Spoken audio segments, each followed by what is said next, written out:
Imagine walking into a laboratory where scientists have spent more than a century studying a single piece of cloth.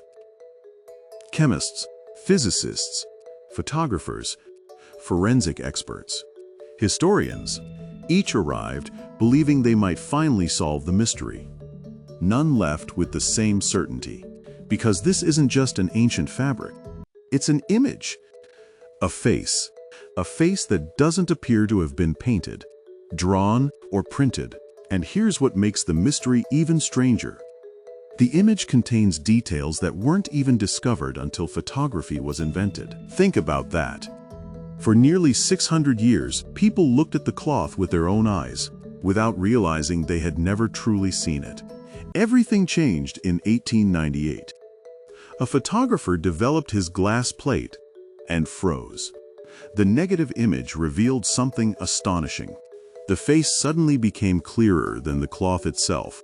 It looked less like a medieval artwork and more like a photographic negative, decades before anyone understood what a photographic negative even was.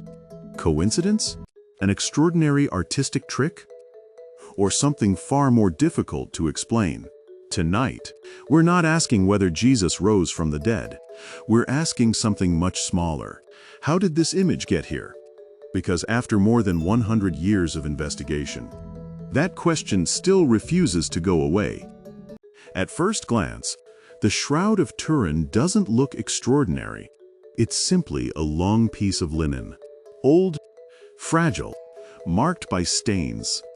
But look longer, and a human figure slowly begins to emerge. Front and back, every wound appears exactly where Roman crucifixion victims were known to suffer. The wrists, not the palms. The side, the feet, the shoulders, even the tiny puncture marks around the head. Consistent with something placed like a cap rather than a single crown.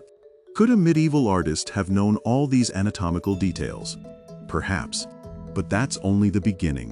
When scientists examined the image more closely, they discovered something even more unexpected. The color doesn't sit on the fibers like paint. In many areas, only the outermost surface of the linen threads is discolored. The image is astonishingly superficial, microns deep, far thinner than a human hair. No brush strokes, no pigments capable of explaining the entire image. No direction of paint application. And then came another surprise. When researchers converted the brightness of the image into three-dimensional information, the face didn't collapse into meaningless shapes like an ordinary photograph. Instead, it produced realistic facial contours, almost as though the cloth somehow encoded distance. How? No one could answer, and the deeper scientists looked, the stranger the mystery became. Because perhaps the biggest surprise wasn't what they found. It was what they couldn't find. By the 1970s, the mystery had grown too large to ignore. So an international team of scientists decided to do something no one had ever attempted before. Not theologians, not historians. Scientists. For 5 extraordinary days, they examined the cloth using the most advanced technology available. Photography, microscopy, spectroscopy, ultraviolet imaging, chemical analysis. Every test they could perform, they performed. They weren't trying to prove a miracle. They were trying to eliminate one. Surely, if the image had been painted, the evidence would be obvious. Pigments, brush strokes, binding agents, something, anything. But after years of analysis, their conclusion surprised even the investigators themselves. They could not explain how the image had been formed. Read that again. Not, we proved it was miraculous. Not, we proved it was Jesus. Simply, we cannot explain the mechanism that created this image. Those words changed everything. Because science isn't disturbed by answers. It's disturbed by unanswered questions. And this cloth had just become one of the biggest unanswered questions in forensic history. Then, another discovery pushed the mystery even further. Researchers found traces that many interpreted as real human blood. blood that appeared to be present before the image itself. If true, that meant the image hadn't been painted over the blood. It had formed afterwards. How could that happen? No known artistic technique worked that way.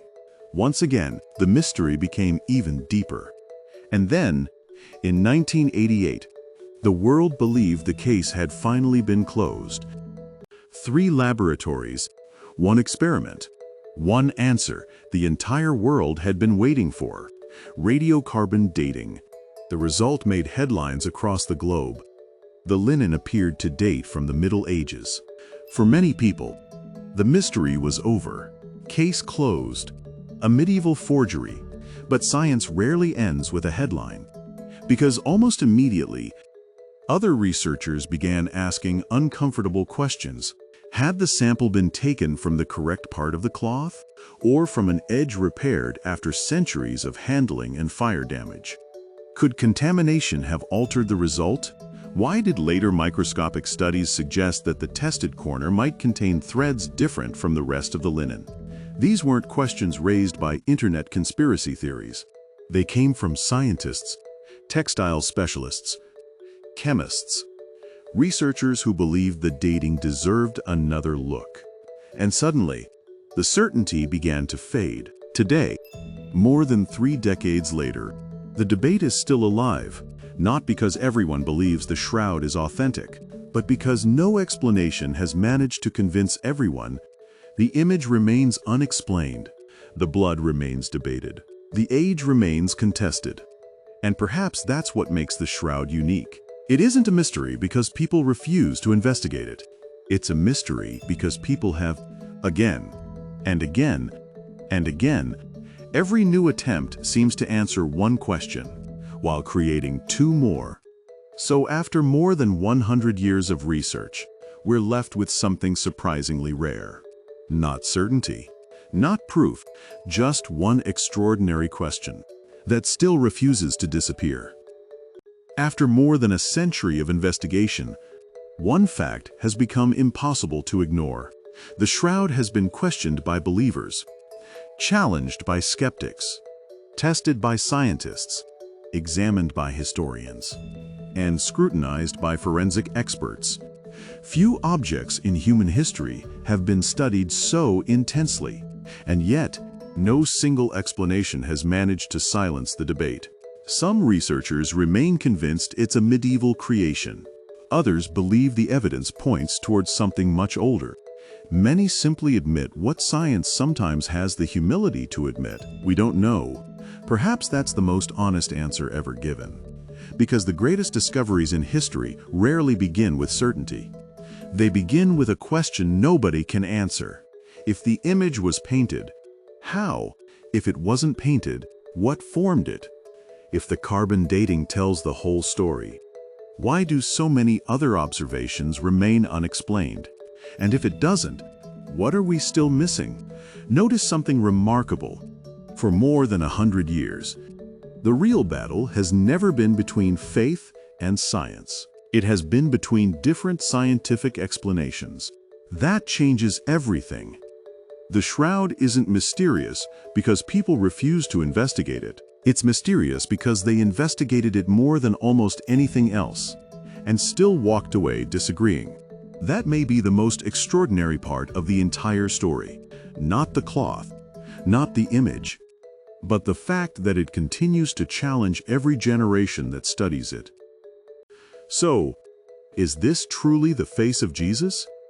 History cannot answer with certainty. Science has not reached a unanimous conclusion. Faith doesn't depend on laboratory results. Each approaches the mystery from a different direction. But perhaps that isn't the question that has kept millions fascinated for generations. Perhaps the real question is this: why does this single image continue to resist every simple explanation? A piece of linen has survived wars, fires, centuries of handling, and some of the most advanced scientific examinations ever performed. Still, the conversation continues, because sometimes the most important discoveries are not the ones that give us answers. They're the ones that force us to keep asking better questions. Whether you believe the shroud wrapped the body of Jesus, Whether you believe it's a remarkable medieval creation, or whether you simply remain undecided, one thing is undeniable. Very few objects in human history have inspired this level of investigation, this level of disagreement, and this level of wonder.